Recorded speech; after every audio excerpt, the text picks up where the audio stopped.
गेली 8 दिवसापासून दापकीरोड येथील वानखळे नगर मधील श्रावणी देशमुख हे घरून मंदिरात जाते म्हणून लापता झाली।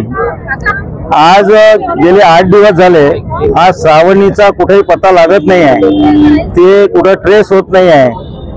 आज या ठिकाणी सर्व पक्षी आणि सर्व दापकीरोडवासी लोक या ठिकाणी आले होते। त्यांची मागणी हे होते की ज्या पद्धतीनं कासवगतीनं हा तपास होत आहे याला कुठेतरी गती मिळाली पाहिजे आणि एक नाबालिग मुलगी जे 15 वर्षाची आहे तिला तात्काळ शोधून तिच्या आईवडिलांच्या हवाली केलं पाहिजे।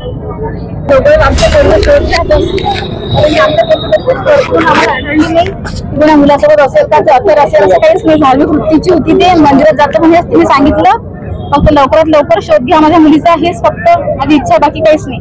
आणि जिथे कुठं असतं तिथे माझी न्यूज पाहायला सांगतील लवकरात लवकर घरी या सांगायचंय।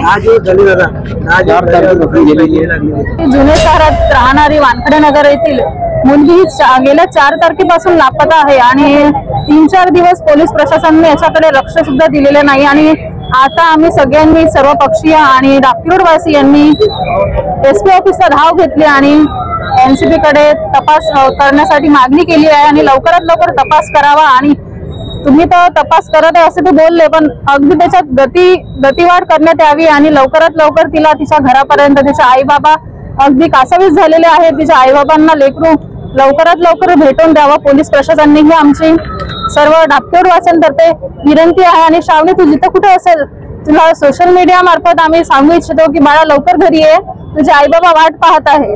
धन्यवाद। ताज्या बातम्या आणि घडामोडी बघण्यासाठी महाराष्ट्र मेल या चॅनलला लाईक आणि सबस्क्राईब नक्कीच करा।